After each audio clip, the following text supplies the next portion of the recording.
Good morning, everybody. My name is Tracy Brown, and it is time for the Sunday morning Science of Mind class right here at CSLDallas. I'm so glad that you are able to join us.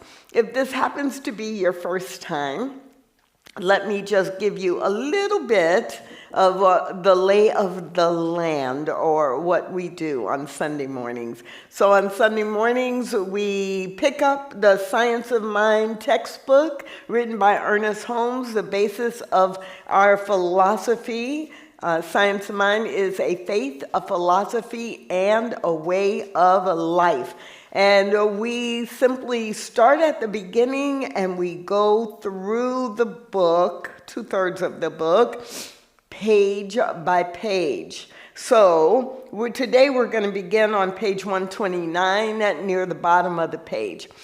We spent quite a bit of time on chapter 6 and really talking about the relationship of humanity to spirit or God. And in this chapter, chapter 7, we are doing a summary of part 1, like the first 128 pages, and the introductory chapters. And Ernest Holmes calls that summary the nature of being. So again, what that basically means is for the first 128 pages, everything was about the nature of being, the nature of capital B being, the nature of God, the nature of this spiritual infinite intelligence that is operating all of life, and how we relate to it. So we jumped into this chapter last week and spent all of our time on the first 2 paragraphs, which some of you know is like sometimes we could spend 45 minutes on one sentence, but we did 2 paragraphs, so we're going to begin at the bottom of page 129. And after I share a little bit about the reading, then it's time for conversation. And so be thinking of your questions. Also be thinking of how whatever we're focusing on applies to you. And we'll talk about it in about 15 minutes. So, chapter 7, summary of part 1, the nature of being, paragraph 3 at the bottom of page 129. The evolution of humanity brings us arbitrarily to a place where true individuality functions. Repeating. The evolution of humanity brings us arbitrarily to a place where true individuality functions. From that day, a further evolution must be through conscious cooperation with capital R reality. All of nature waits on humanity's recognition of and cooperation with her laws, and is always ready to obey will. But humanity must use nature's forces in accordance with her laws, and in cooperation with her purpose, which is goodness, truth, and beauty, if we wish to attain self-mastery.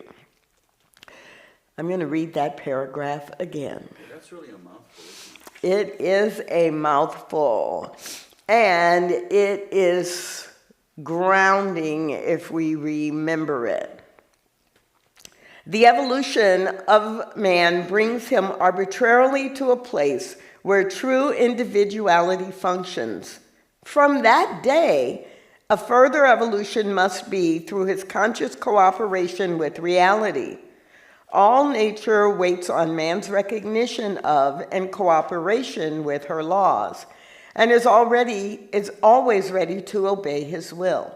But man must use nature's force in accordance with her laws and in cooperation with her purpose, which is goodness, truth, and beauty, if he wishes to attain self-mastery. One more time, because I really want you, if you're simply listening and not reading along, to take this in. And then I'll go right into the next paragraph. The evolution of man brings her arbitrarily to a place where true individuality functions. From that day, a further evolution must be through her conscious cooperation with reality. All nature waits on recognition of and cooperation with her laws and is always ready to obey her will. But man must use nature's forces in accordance with laws and in cooperation with purpose, which is goodness, truth, and beauty, if one wishes to attain self-mastery. Humanity never creates. Humanity discovers and uses. Through this method, all sciences are evolved. We live in a universe of law through which runs a spirit of self-knowing intelligence. Self-knowing intelligence. All is love, yet all is law, mused Robert Browning. The law has done all it can automatically do for humanity. It has evolved us to a point of individuality and must now leave us alone to discover the secrets of life for ourselves. Humanity is potentially perfect, but free will and self-choice cause us to appear imperfect. In reality, all we can destroy is some particular embodiment of ourselves. The divine spark is always intact in potential humanity. Okay, I'm going to stop there. So in those 3 paragraphs, the first one, beginning at the bottom of page 129, reminds us that part of the evolution is us getting to the point where our individuality can function. However, our individuality is functioning in the context of universal law and love. And that universal law is responding to the instruction that we give it.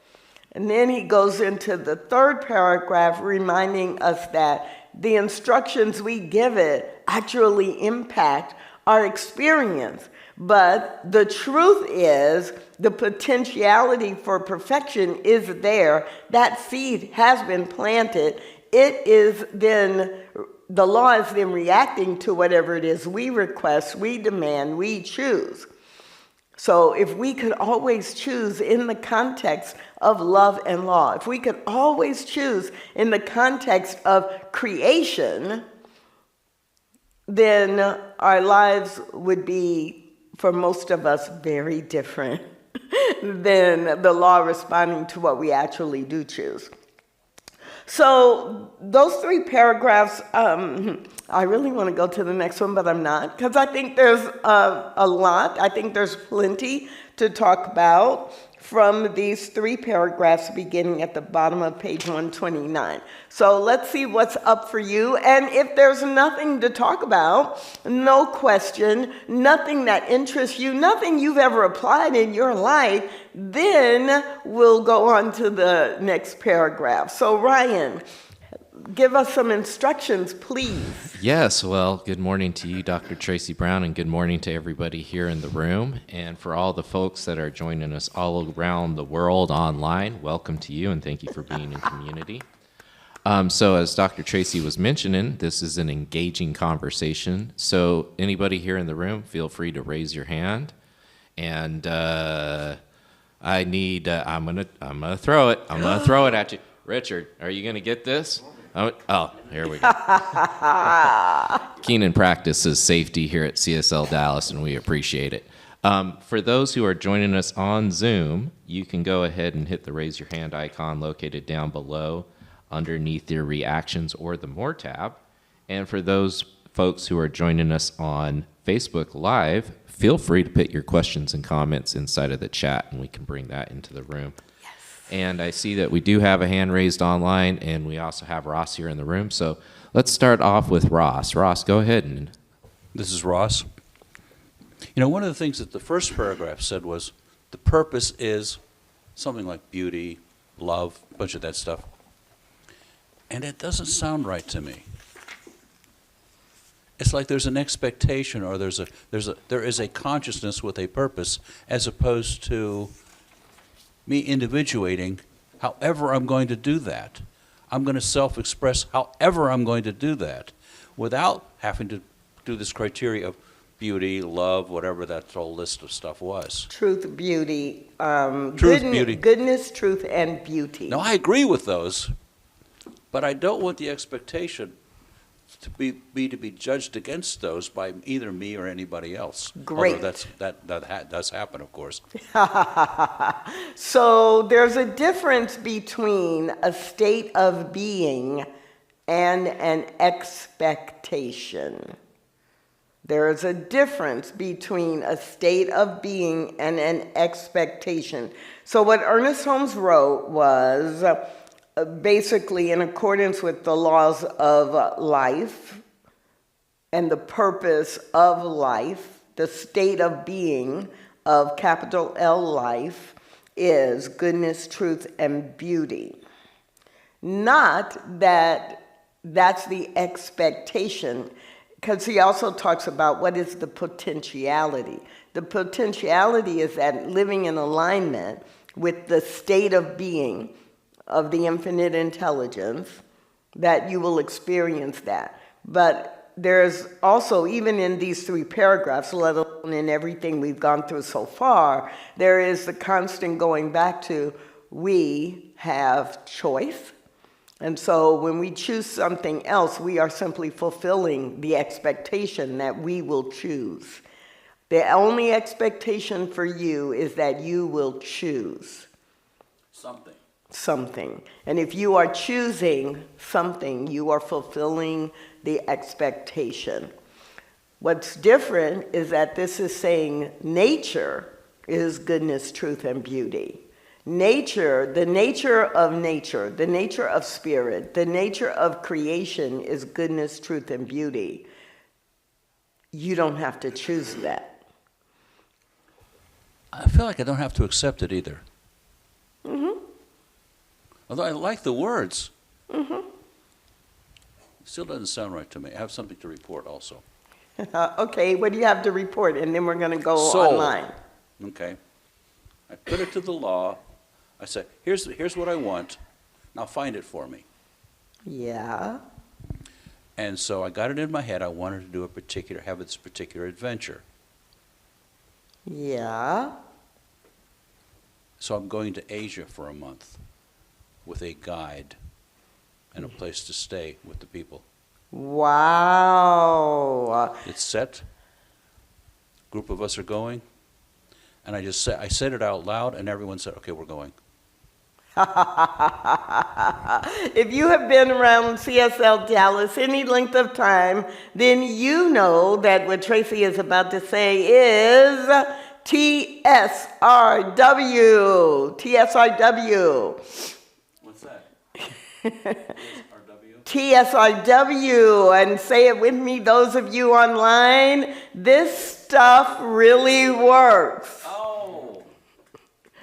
I love It was so good. I love the way you all edited that with me. The S word. How did you know I was going to say stuff and not the other one? This stuff really works. And yes, thank you for sharing that, because when we see it working, we then believe it more. And then we use it more. Yeah. Right? So TSRW. Let's go online, Ryan. all right. Armando, would you like to unmute yourself and join us? Good morning, Dr. Tracy Brown. Good morning, Armando. Thank you for this chapter that you're reading, these few paragraphs, because it really does put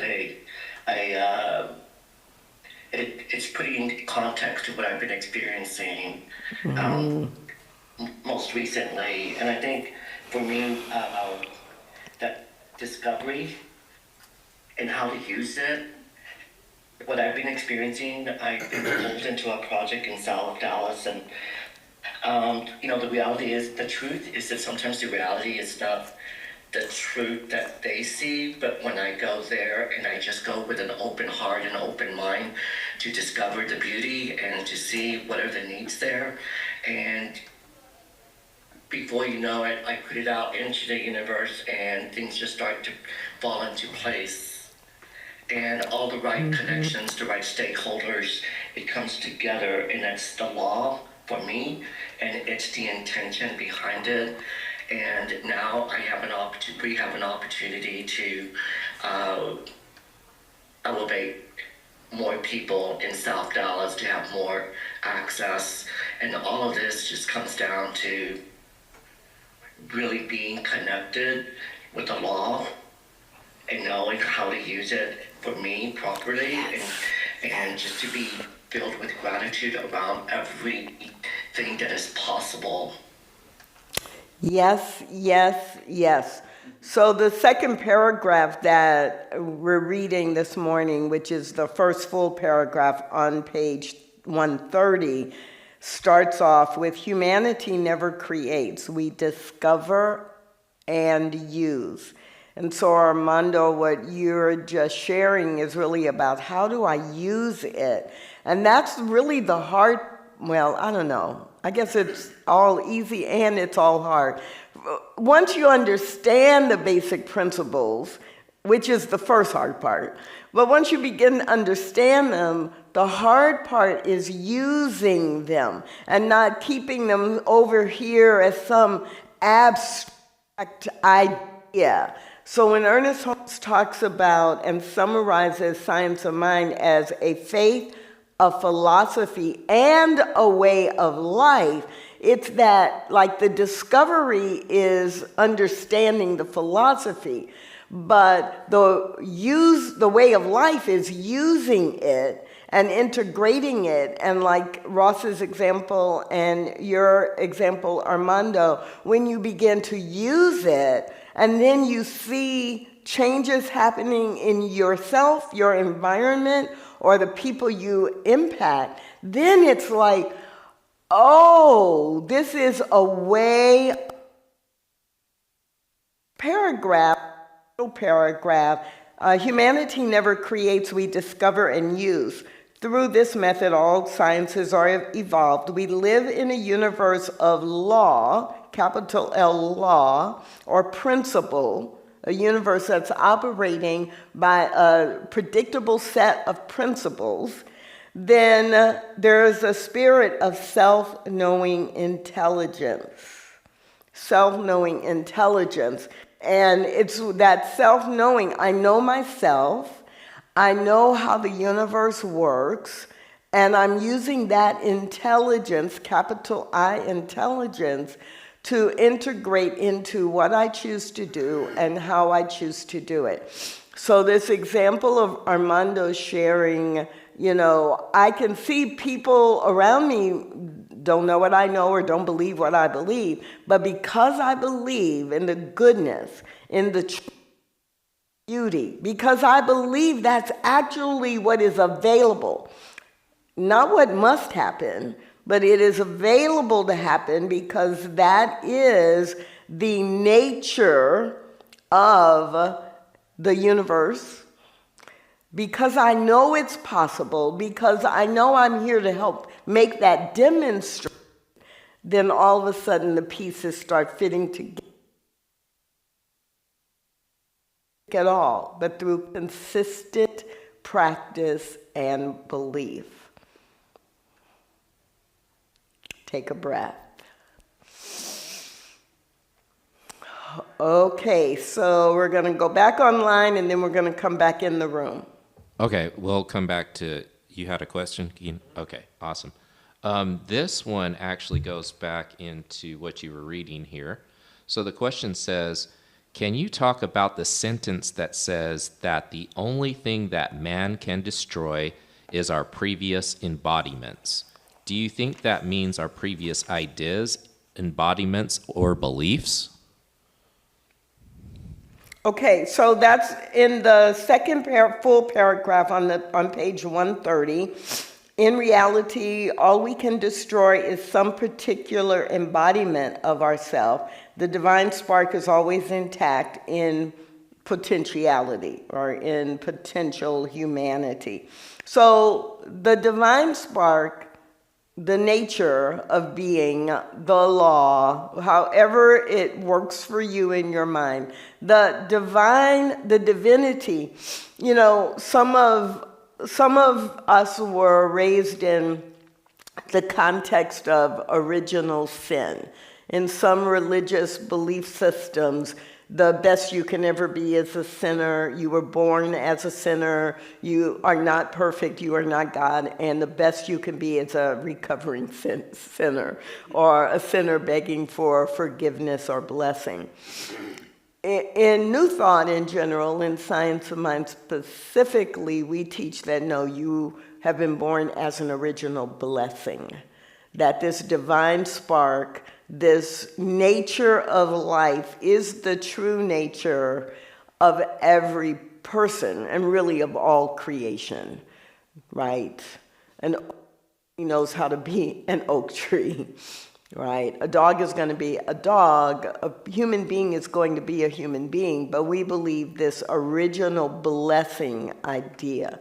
So the last sentence of that paragraph, the divine spark is always intact, meaning that that original blessing, that truth of what is the potential of your experience is always there. There's nothing you can do to destroy it. But now let's back up to the sentence right before that. In reality, all I can destroy is some particular embodiment of myself. All I can destroy is that false belief or that belief that I have, or all I can destroy, as the question was written or summarized, all I can destroy is a previous choice that I made. Because what we teach is that we are always making the next choice, right? You are always making the choice for what's next, because you can't go backwards. You can't redo. You don't get a makeover, except in the context of I make amends or I make a new choice to integrate what I know now into my choices for how I show up and how I behave going forward. So when I do that, I am destroying a particular or a specific way that I have lived my life up until that point.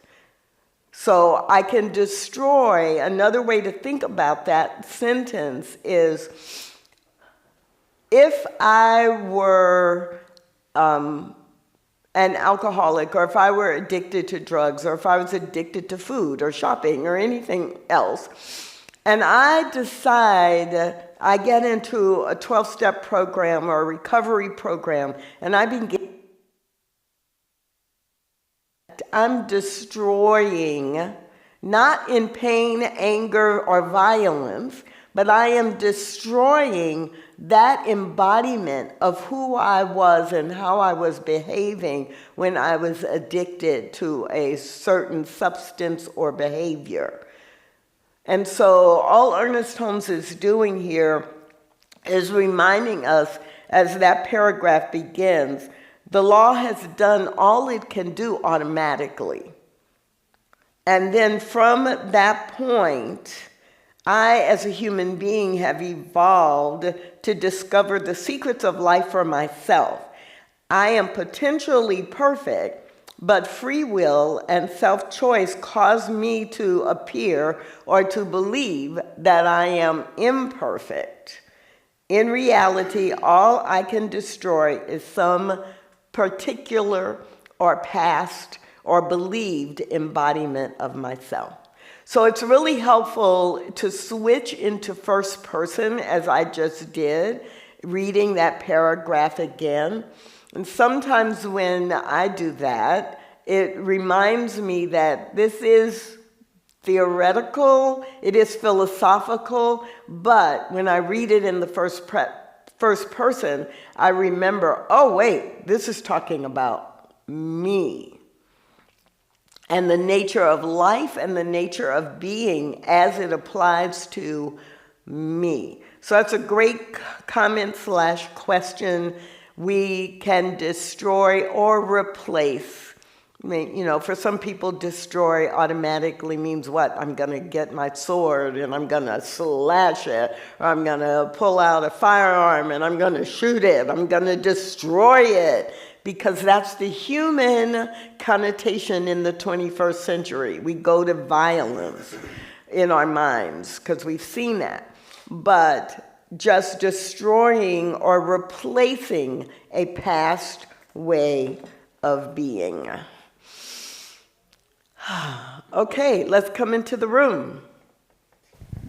Good morning, everybody. This is Keenan. We're gonna get into some metaphysics here. So we're given this map, this mind, body, spirit map. It's a very common archetype throughout all metaphysics. Yes. So, you know, this is Ernest Holmes' interpretation of it. And in the first paragraph, he attributes, you know, him and her connotation. And although we talk about it as, you know, him being a product of his time and saying man a lot throughout his writing, I don't think he's doing it arbitrarily here in this paragraph, because he attributes the feminine to, you know, the subjective, and the masculine to the impulsive, or the penetrating energy versus the receptive energy. So I think he's doing that on purpose. I don't think this has anything to do with the product of his time. Yes. So this is something that I've been really putting a lot of thought into and trying to figure out on my own. When you talk about the masculine or the spirit energy or archetype that he's trying to think about, we think about this is you know, the impulse of like what action are we trying to create. And in my journey, I experienced two natures. You know, I experienced the ego nature, and I experienced God consciousness, you know. And so these are two aspects of that same force. Like when you just move all this to the side, like what is the spirit? What is that force? I'm experiencing it in two ways.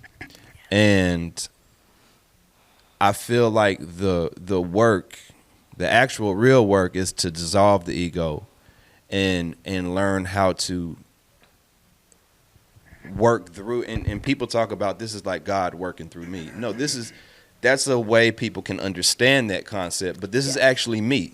Yes. The God consciousness is me. Yes. So if my true nature is in God consciousness, which is a veil that I'm working to dissolve internally,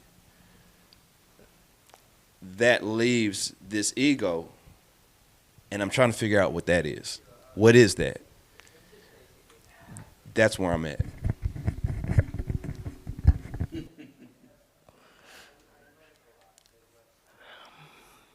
This is, I'm thinking, which direction do I want to go? But here's what's coming forward most strongly, because everything you said was true. So you are not confused.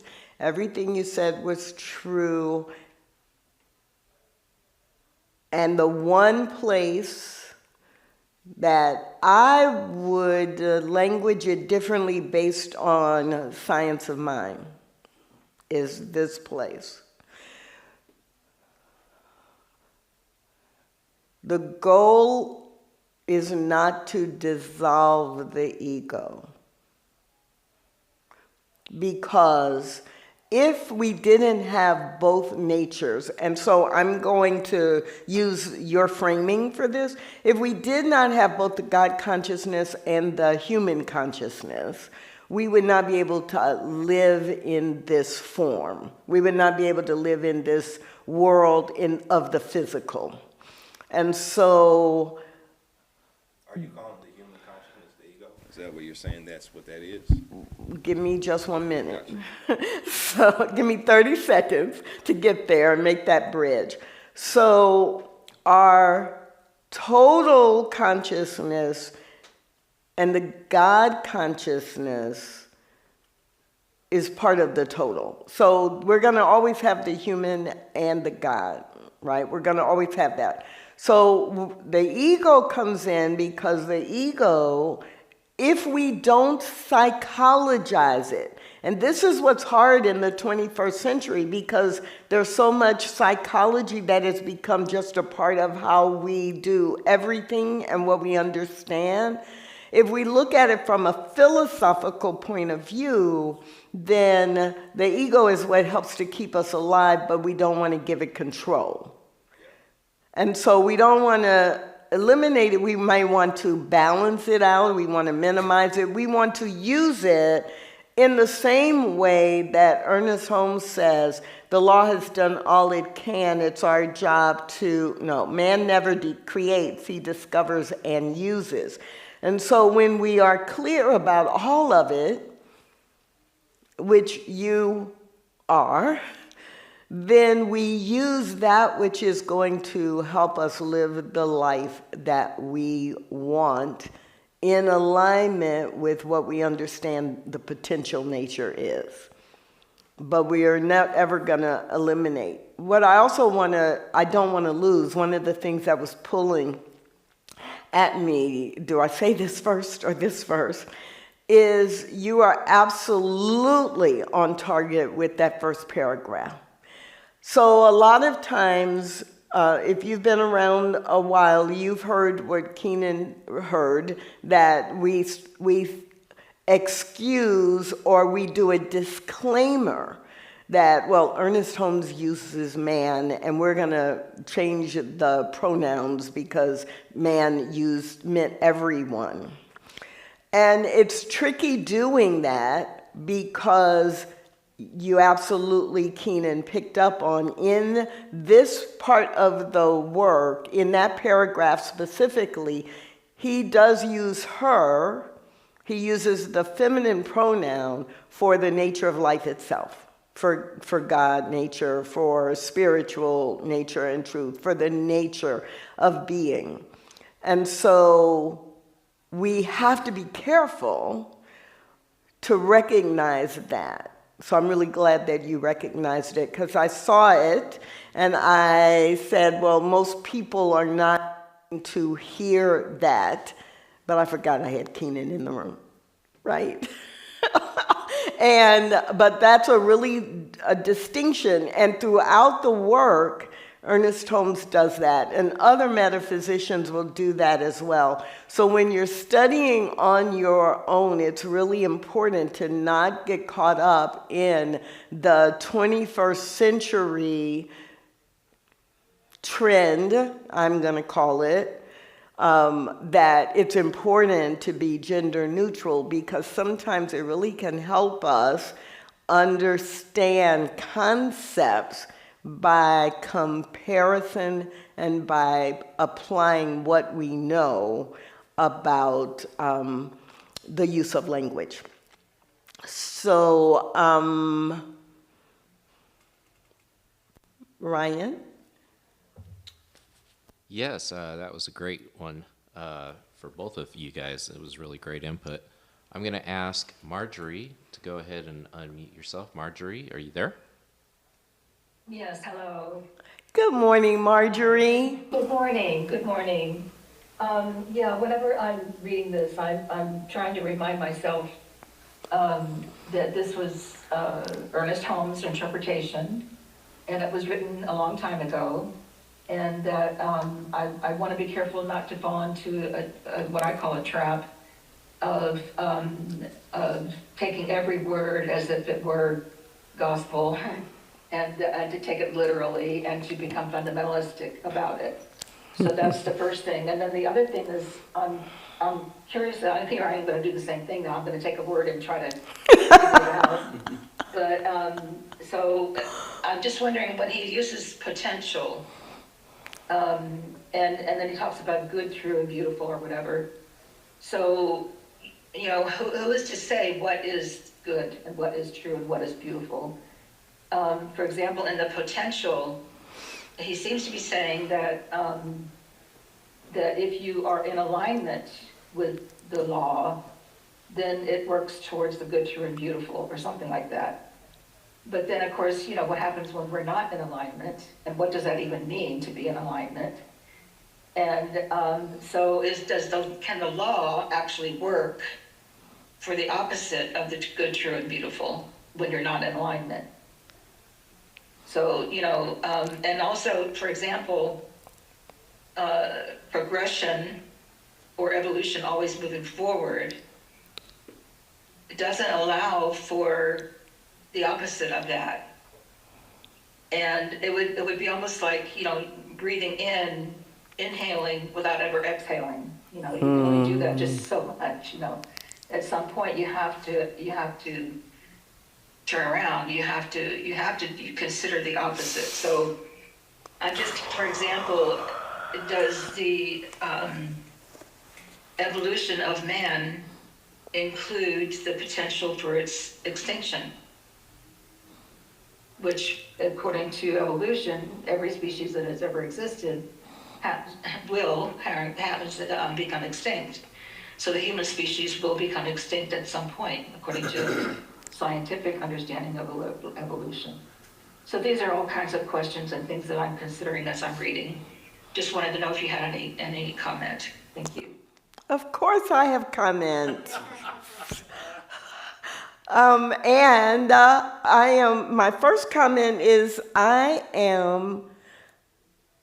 couldn't be more excited. I couldn't be more excited that you, Marjorie, that you, Keenan, that you, Armando, that you, everyone in the room and everyone watching online,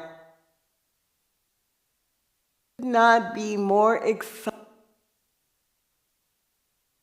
This willingness to take it in and need it, like, right, to play with it, to explore it, because that's the only way that our understanding grows.